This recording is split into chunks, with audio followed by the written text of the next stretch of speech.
instantes pousaremos em Porto Velho. Retome o encontro de sua poltrona para a posição vertical. Atenda ao aviso para os cintos e verifique o travão da mesa à sua frente.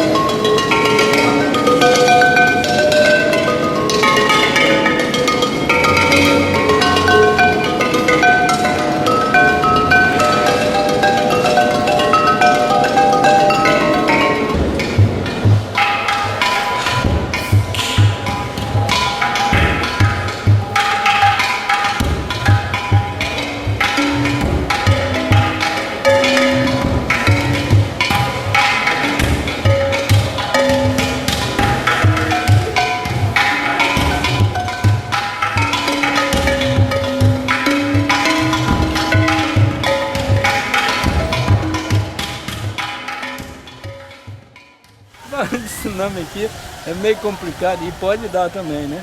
Porque tem essas construções aí. Me assusta, porque nada é seguro. O homem faz, ele acredita, mas nada é seguro.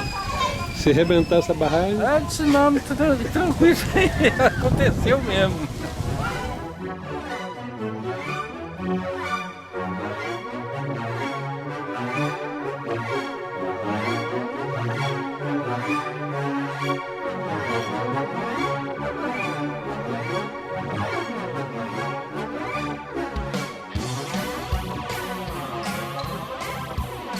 No ano de 2014, na cidade de Porto Velho, nós tivemos uma das maiores cheias dos últimos 100 anos.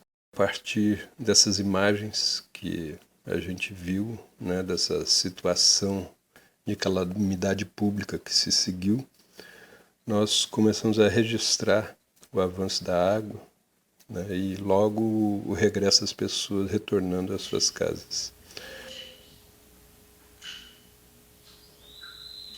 Ocasionalmente o rio sobe, mas havia uma expectativa na cidade ao longo desses últimos anos de que haveria uma enchente grande. E acho que os registros eles vieram nesse sentido, dando conta dessa intuição de que seria dessa vez. E de fato acho que foi a maior enchente que a cidade conheceu. A imprensa pouco se preocupou com isso, a própria Defesa Civil não sabia o que fazer, muito perdida nas ações, não conseguia coordenar e administrar os conflitos das famílias que ficavam hospedadas na escola. E havia, ao mesmo tempo que uma sensação de que essa seria uma grande enchente, havia também uma certa expectativa de que nada de mais sério aconteceria. No entanto, foi a enchente que mais devastou a cidade até agora. Uma das coisas que me levou a capturar as fotos foi o quanto foi impressionante aquela água subindo. A cada dia avançava um pouco mais e não é a primeira enchente que eu havia visto em Porto Velho. E num primeiro momento uma atitude me parece que passiva por parte das pessoas, deixando as suas casas, deixando as suas tudo, os seus pertences, indo se alojar.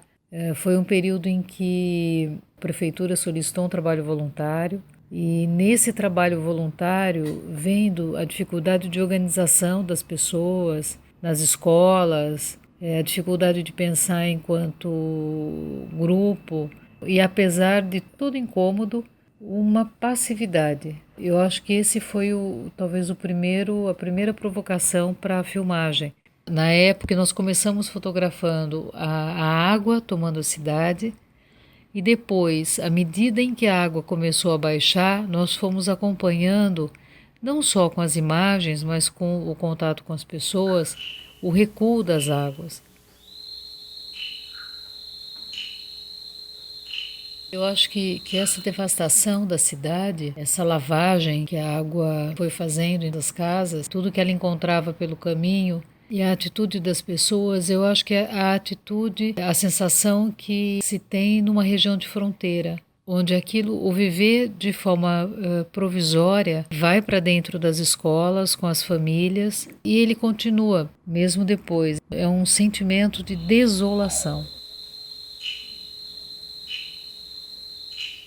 Acho que o que marcou mais foi o silêncio. O silêncio das águas, o silêncio das pessoas, o silêncio do poder público e o silêncio das áreas que ficaram inundadas. Quando o rio baixou, nós retornamos ao bairro mais atingido. Na medida em que as fotos aconteciam, nos chamava a atenção o silêncio. Nem mesmo o barulho das águas era percebido, né? As pessoas passavam em silêncio, as pessoas tentavam recuperar suas casas em silêncio, o silêncio das ruas vazias, o silêncio das casas abandonadas. E o silêncio, acho que foi aquilo que de mais forte ficou no registro do pós-enchente.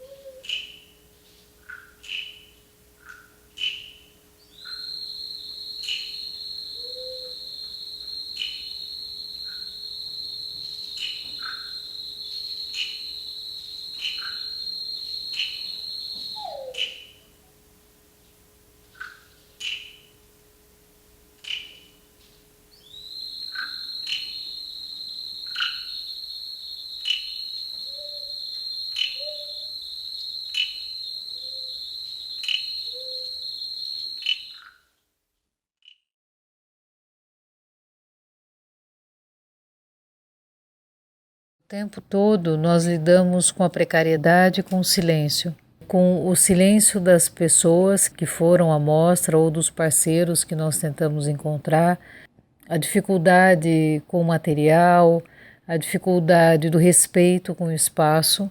Tivemos muita dificuldade em ser respeitados pelo uso do espaço público. Para a gente era importante montar a mostra em lugares onde as pessoas passavam. E a primeira montagem, que foi no Mercado Cultural, eu acho que ela foi, apesar de toda a dificuldade de impressão, de como expor, nada e ninguém facilita em momento nenhum. Acho que o mesmo silêncio em relação à enchente foi o silêncio em relação à mostra.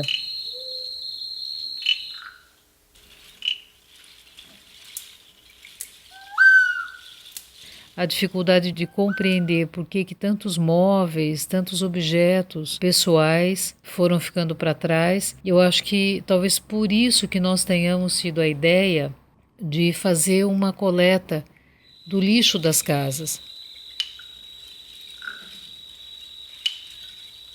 A proposta de colocar os QR Codes na parte reversa de cada suporte fotográfico, para que as pessoas com seus celulares pudessem acessar, né, através dos leitores de QR Code, as imagens e os sons referentes à situação, né, numa proposta de imersão desse universo amazônico e contato direto com as narrativas a respeito das cheias do Rio Madeira.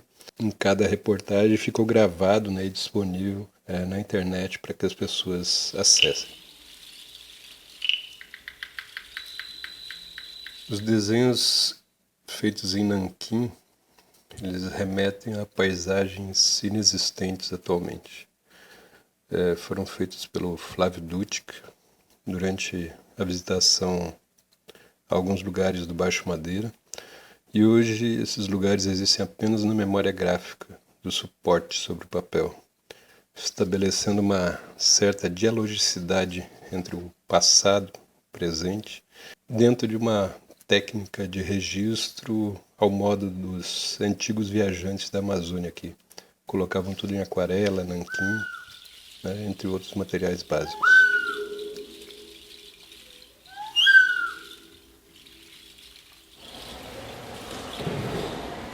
A ferida mata, sangra no rio. Paisagem à deriva da sorte, da morte.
sentir, né, cara, a sonoridade do galpão, parecia que tava chorando, né, na realidade.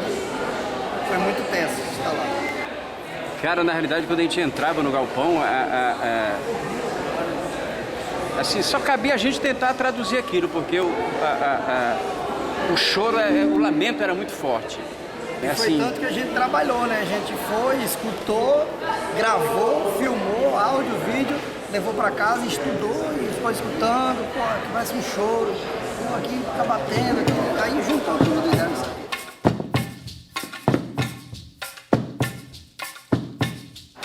Isso é um impacto gigantesco e só o fato dessas pessoas não poderem nem se aproximar, né? De onde daquele lugar que eles chamaram de lar até um pouco tempo atrás, né? Isso é muito, muito, muito forte. Nós precisamos também nos sensibilizar com isso. Acho que uma coisa importante, um zelo que nós tentamos ter, que acho que nós conseguimos, tanto no retorno das casas principalmente, a ideia da mostra, ela nasce como uma maneira de sair, de quebrar esse silêncio, né? Então as famílias que nos permitiam entrar nas casas e fotografar, elas sabiam que seria feita uma mostra, elas foram convidadas para a mostra e as fotos das suas casas nós fizemos uma cópia e entregamos a elas também. Então acho que essa foi uma tentativa nossa de respeitar a dor, de quebrar o silêncio, de não querer pactuar com essa forma, eu acho que impessoal, de lidar com a dor ou de ignorar a dor.